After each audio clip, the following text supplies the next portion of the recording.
សួស្តីបងប្អូនជាទីស្រឡាញ់ជាទីរាប់អានទាំងអស់គ្នាដែលតែងតែនិយមតាមដានទស្សនាតាមបណ្ដាញសង្គម YouTube ថ្ងៃនេះនាងខ្ញុំមានប្រធានបទថ្មីមួយដើម្បីចែកជូនដល់បងប្អូនទាំងអស់គ្នា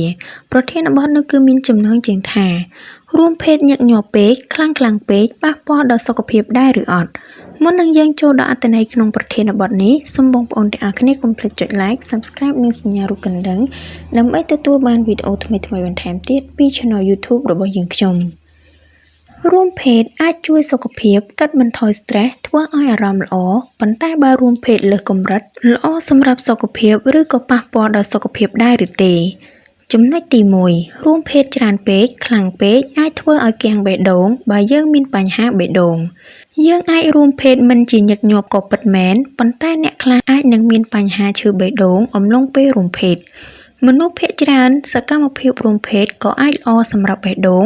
ប៉ុន្តែអ្នកដែលធ្លាប់មានជំងឺបេះដូងវិញគួរប្រយ័ត្នប្រយែងប្រយ័ត្នគាំងបេះដូងព្រោះអារម្មណ៍រំជើបរំជួលឬហត់ខ្លាំងចំណុចទី2នឿយហត់ដោយសារការរួមភេទច្រើនហួសហេតុពេករួមភេទច្រើនពេកអាចធ្វើឲ្យប៉ះពាល់ដល់ជីវិតរួមមានទាំងការងារនិងសុខភាពខណៈគ្នាយើងមួយចំនួនមិនសូវយកចិត្តទុកដាក់បញ្ហានេះ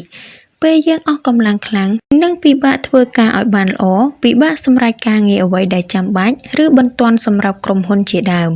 រួមភេទច្រើនដងក្នុងមួយថ្ងៃមិនត្រឹមតែធ្វើឲ្យមានបញ្ហាទាំងនេះទេក៏អាចប៉ះពាល់ដល់សុខភាពក្នុងរយៈពេលវែងផងដែរនៅពេលកំពុងរួមភេទអរម៉ូន Epinephrine និងអរម៉ូន Cortisol នឹងធ្វើឲ្យបេះដូងលោតលឿនបញ្ចេញជាតិស្ករមួយចំនួនចូលក្នុងប្រព័ន្ធឈាមដែលទាំងនេះនឹងធ្វើឲ្យយើងបញ្ចេញថាមពលយ៉ាងច្រើនជាពិសេសពេលរួមភេទច្រើនដងពេកក្នុងមួយថ្ងៃចំណុចទី3រួមភេទច្រើនអាចធ្វើឲ្យទំពេកការរួមភេទច្រើននឹងធ្វើឲ្យកម្រិតអរម៉ូន DHT ក្នុងរាងកាយកើនឡើងហើយអរម៉ូននេះជាហេតុធ្វើឲ្យប្រុសជ្រុះសក់ទាំងវ័យក្មេងចំណុចទី4ឈឺចាប់និងហើមប្រដាប់ភេទទាំងប្រុសនិងស្រីស្រីងាយមានអារម្មណ៍ឈឺចាប់បន្ទាប់ពីរួមភេទរួចដោយសារការរលាត់ស្បែកទ្វារមាសការកកិតនៅជញ្ជាំងទ្វារមាសពេលរួមភេទ